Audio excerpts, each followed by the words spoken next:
guys, let's do this workout. If you have a broom or a mop that you can detach and use kind of like a PVC pipe, go ahead and do that. Pause me and go get it. You don't even have to detach it, by the way.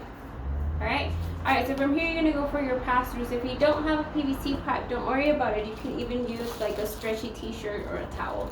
Okay? Go for those pass-throughs all the way back, all the way forward. And then you're going to do 10. And then you're going to go for 10 good mornings.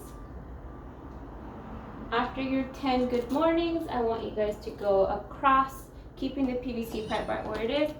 We're going 10 across. So notice I'm going opposite end to opposite foot. Okay, also 10.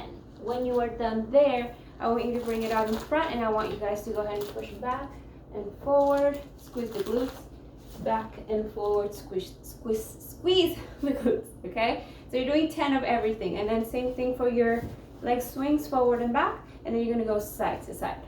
Boom. All right, so 10, 10, 10. When you are done with that, go ahead and put the PVC pipe to the side. All right, and from here, I want you guys to reach down for the toes, bring the hips down and up. For bootstrappers, you're gonna do a total of 8. At the end of that 8th one, I want you guys to go ahead and stay low. Okay, so stay at the bottom and then push those knees out side to side. And then to finalize the range of motion, you're gonna go into your straddle stretch sit up, so it'll look like this. Back, forward, open up your legs as much as you can and shoot through. Okay? Also a total of 10, and that's gonna be your range of motion. Now let's talk about our warm-up. For your warm-up, I want you guys to start out with 5-inch warm push-ups. Okay, so starting nice and tall, keeping hips high like you would a good morning, walking yourself out with those hands, going for that push-up, and then walking yourself back up. A total of 5. When you're done with those, you're gonna go on the side, and I want you guys to rotate 1, 2, for a total of 10. When you are done rotating those 10, I want you guys to go back to your plank position, and I want you to push back. Notice how I'm pushing back, almost like a downward dog, but I want your toes to stay on the floor, and I want your knees to stay lightly bent. Okay, so you'll do 10 of these plank, and these are technically the froggers. Okay, so I want you to do a total of 10. And 5 tuck jumps. So you're gonna do that cycle 2 times through. That's your warm-up. All right, now let's go ahead and talk about our skill. We have rock back to froggers, okay? The rock back to froggers are more of a plank instability movement. I'm gonna show you guys what it looks like.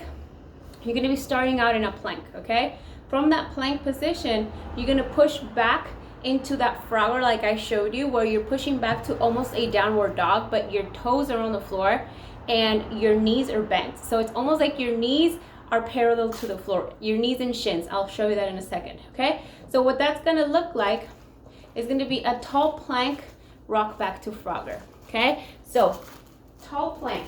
Tall means you're gonna push yourself off the floor as much as you can, very tall. So unlike the traditional plank where we tell you guys to stay nice and tucked in with the glutes and the abs, this was a tall one. So press yourself up tall.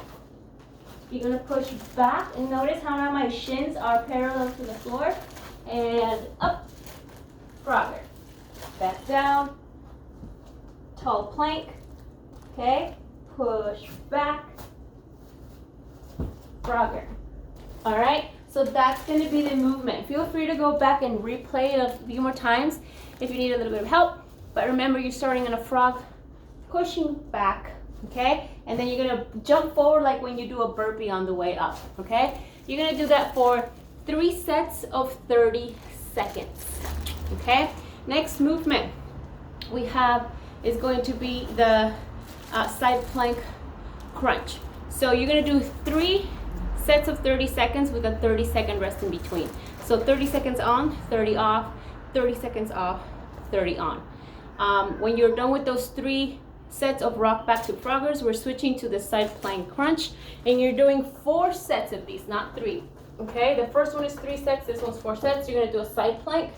Okay, so it'll look like this. Okay, boom. So you're bringing that knee towards the elbow. If this is too much, just hold a side plank. Okay, remember there's always ways to scale down these movements. So that's the side plank crunch.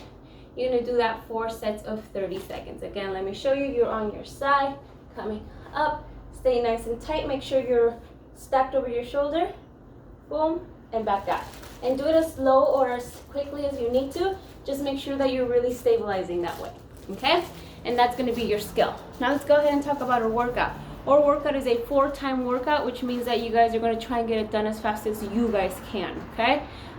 We have tuck jumps and mountain climbers, V-ups and hollow rocks. So it's pretty much a lot of power movement, guys. Remember, we haven't been at the gym.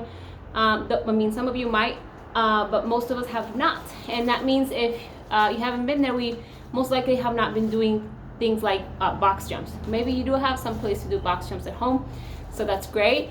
But this is a great way to work on that power. We have 25 tuck jumps, 50 mountain climbers, 25 tuck jumps, 50 alternating V-ups, 25 tuck jumps, 50 hollow rocks, and then we're wrapping it up with the final 25 tuck jumps, okay? So we have tuck jumps pretty much every other movement. Now, the tuck jump, guys.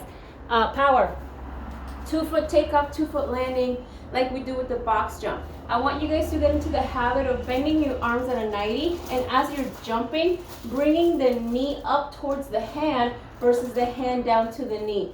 That's gonna force you guys to round a little too much. Try to keep as upright as you can, extending through the leg just like you would for a barbell movement, okay? And using the hands for power. Boom. So you notice how my knees came up to my hand, sorry. That's how we want to do the tuck jump. You can only do them so fast. So make sure that you're really taking the time to take off, stabilize that landing, and reset. Okay? That's your tuck jump. Then you have 50 mountain climbers, plank position, bringing your knees towards your elbows. Then you have more tuck jumps, alternating V-ups on your back, taking turns at the top. Go ahead and go into bent knee if that helps any. If not, go to your Russian twist. After that, you have another 25 tuck jumps, and then finally you're gonna go for your hollow rocks. Okay, so hollow rock, same thing, active hollow body position, shoulder blades off the floor, feet are up, and we're gonna go for our hollow rocks. Boom. Okay. Sequence, tuck jumps movement, tuck jumps movement. Go ahead and look at the description so I don't mess you up. But it's 4-time. Try to get it done as fast as you can. But this is a really good one for you guys to take a second to, yes, finish it as fast as you can, but also making sure that you're not compromising the benefit of holding really good form and really focusing on that stability, that takeoff on the tuck jumps, and then that like really engaged core during your hollow rocks and your alternating V-ups. Okay, so have fun with this one. Make sure you guys take a second to roll out or stretch. All right.